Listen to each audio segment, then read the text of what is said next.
Well, everybody, we made it to the big one. This is Unit 3.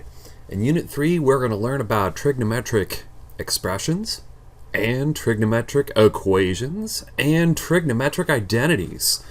Now, this first unit does a really good job summarizing all of the identities that we've had so far.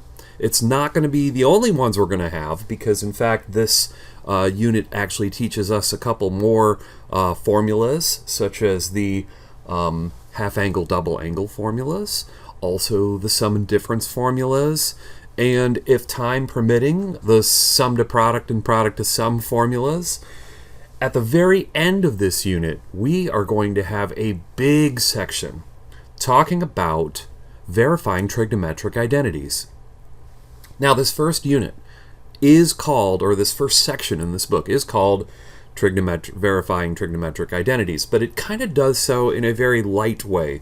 In fact, I'm going to kind of retitle this unit, or this section here of this video, as simplifying trigonometric expressions. That's what we're going to focus on. We're not going to do any of the identity verification. We're going to get through all the things that we need to do in this chapter before tackling that.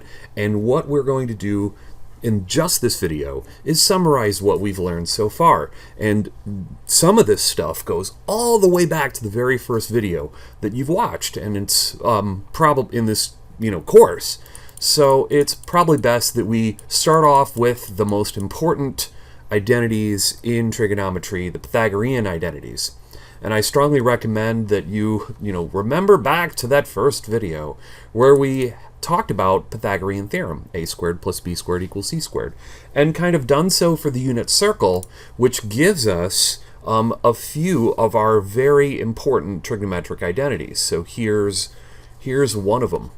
The first one here is going to be our sine squared theta plus cosine squared theta equals 1. So, here we go. Sine squared theta plus cosine squared theta equals 1. And this, of course, was derived from y squared plus x squared equals hypotenuse squared, and again, this was because we're on the unit circle, the hypotenuse is 1, and instead of y and x we have sine and cosine respectively. Now, there are other ways to write this, and I'm going to show you that the equivalent forms of this equation are going to be extremely important. Like, let's say we want to solve this for sine squared theta. Well, we would first of all move the cosine squared theta to the other side, so we'd have 1 minus cosine squared theta. Well, what if we wanted to see this equation with cosine squared theta isolated?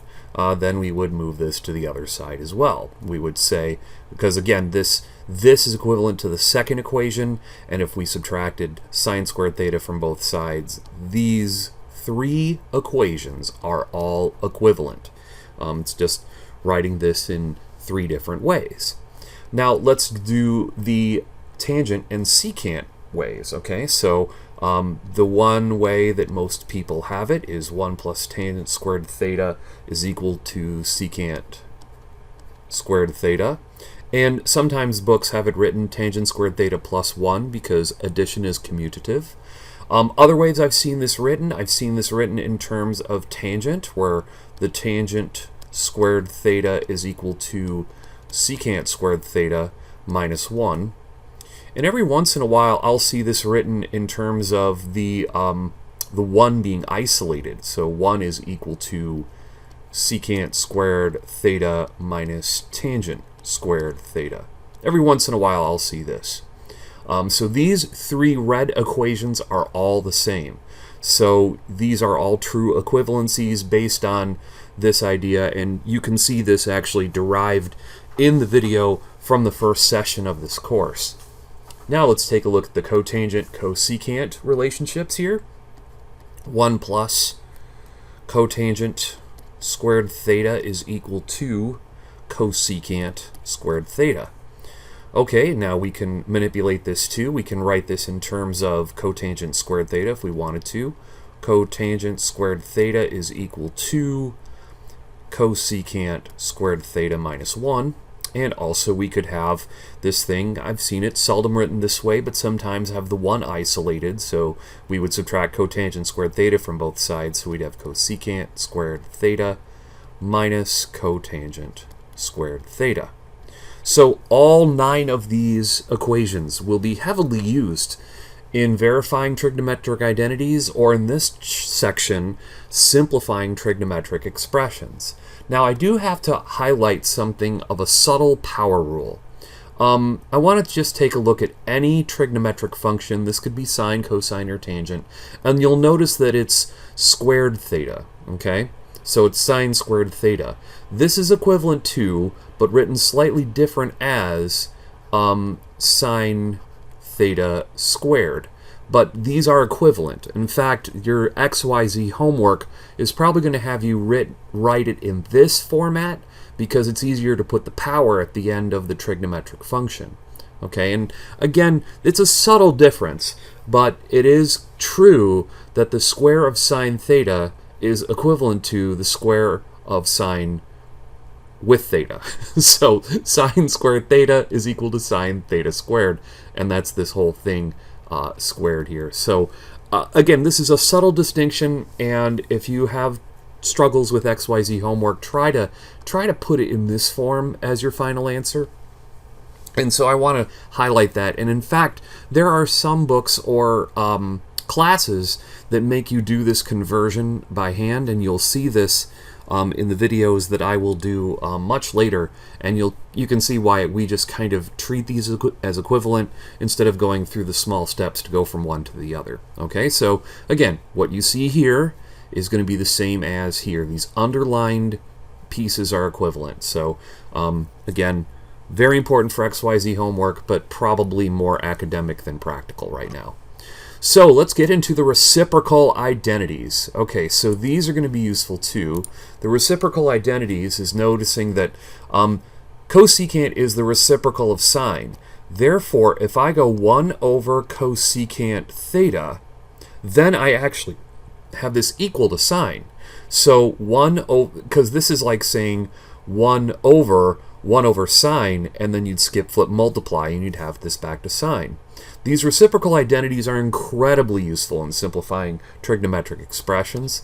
This is 1 over secant theta, and this tangent is 1 over cotangent theta. These reciprocal functions, you will see these put to good use in the next video here, but you'll probably should have this written down just for you should have these written down just because this piece of paper, the front page of this note section, is going to be the page you come back to the most to check your identities. Alright, so 1 over cosine theta, and this is 1 over tangent theta. That is nice, actually, that the front page of the notes here will be something you'll use a lot. You may want to detach it from your notes and then keep it handy, and then reattach it when you turn these in, or you don't need to worry about attaching or detaching if you're turning these in digitally. So let's remind ourselves about the odd-even functions. If you have the sine of a negative theta, then this is going to be negative sine theta. If you have the cosine of a negative theta, this is cosecant, excuse me. If you have the negative of cosecant theta, this is negative cosecant positive theta. And we're always going to want to clear these negatives out of the thetas here. We're going to want to get these either negatives in front, or as you see in cosine and secant, these actually just disappear. But it's actually, they don't really disappear or cancel. It's just that rotations in relationship to the x-axis, the direction doesn't matter. Clockwise or counterclockwise, you're still going to get the same value. So this is going to be secant theta. So these blue odd-even functions really make things easy. But for everything else that isn't a cosine or secant, you put the negative in front, and then you can turn your theta into a positive theta. You put your negative in front, and theta becomes positive, or not negative. So, the last two I have to teach to you in this video is the quotient identities. Okay, now quotient means division, and tangent and cotangent, if you remember from your first set of videos you watched from me, in relationship to the unit circle, tangent is y over x. So tangent is sine over cosine. Now this is incredibly important because there is going to be a big strategy in simplifying or verifying trigonometric identities is to turn everything into sine and cosine. And therefore, we can take care of a lot of work with tangent and cotangent by turning them into this relationship. Cotangent is cosine over sine, because that would be the adjacent over hypotenuse on a right triangle, and tangent would be opposite over adjacent on a right triangle, or y over x, and this would be x over y. Now, if you're wondering, like, well, do we have quotient identities for the rest? And we do, actually. They're just called the reciprocal identities. So it is possible, and you will see in the next video, that we can turn everything that's in our six trigonometric function problems, we can turn them all into sine or cosine. And you know, if everything gets boiled down to sine or cosine, you might see some cool simplifications. I know you call it cancellations, but they're really simplifications. All right, that's part 1. Stick around for part 2, where we're going to start to simplify trigonometric identities.